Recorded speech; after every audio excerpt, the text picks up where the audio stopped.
Good afternoon అండి. నిన్న మాకు రాయదుర్గం పోలీస్ స్టేషన్ నుంచి ఒక 0 ఎఫ్ఐఆర్ రావడం జరిగింది. అక్కడ ఒక victim age about 21 to 22 years, ఈ ఫిలిం ఇండస్ట్రీకి సంబంధించిన కొరియోగ్రాఫర్ ఎవరైతే జానీ మాస్టర్ ఎవరైతే ఉన్నారో ఆమెని సెక్సువల్గా అబ్యూజ్ చేసినట్టుగా, థ్రెటనింగ్ చేసినట్టుగా, వర్క్ ప్లేస్లో థ్రెటన్ చేసినట్టుగా, సెక్సువల్ అబ్యూజ్ చేసినట్టుగా మాకు 0 ఎఫ్ఐఆర్ అయ్యి మాకు ఇక్కడికి రావడం జరిగింది. మాకు ఇక్కడ నిన్న మేము కూడా ఇక్కడ ఎఫ్ఐఆర్ చేసినాము. దాంట్లో ఇన్వెస్టిగేషన్ చేస్తున్నాము. యాజ్ పర్ ఇన్వెస్టిగేషన్ వచ్చిన ఎవిడెన్స్ని బట్టి ఫర్దర్గా ప్రొసీడ్ అవుతాము. దీంట్లో విక్టిమ్ ఎవరైతే ఉన్నారో విక్టిమ్ ఎగ్జామిన్ చేయాల్సి ఉంది, ఎవిడెన్స్ కలెక్ట్ చేయాల్సి ఉంది. As per evidence collected evidence further investigation proceed అవుతాము.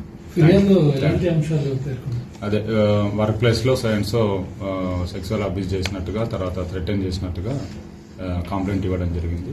దాన్ని బేస్ చేసుకొని మేము ఇన్వెస్టిగేషన్ చేస్తాం.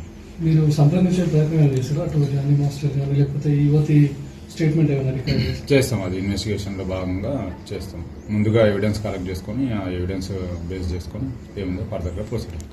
జానీ మాస్టర్ కాంటాక్ట్ చేసే ప్రయత్నం లేదు, ముందు మేము ఒక ఎవిడెన్స్ కావాలి కదా. విక్టిమ్ ఇచ్చే ఎవిడెన్స్ని బట్టి, ఆమె స్టేట్మెంట్ని బట్టి ఏముంది అంటే చూస్తాం. వచ్చిందా సార్ ఇక్కడ? Thank you. విక్టిమ్ అందుబాటులోకి వచ్చినారు. ప్రజెంట్ లేనని చెప్తున్నారు. అవుట్ ఆఫ్ స్టేషన్ ఉన్నా వస్తానని చెప్తున్నారు. చేస్తాం. యాజ్ పర్ ప్రొసీజర్ ఏముందో అది చేస్తాం. Thank you. అసలైన తొలి వెలుగు. ఫాలో వాట్సాప్ @తొలి వెలుగు అఫీషియల్.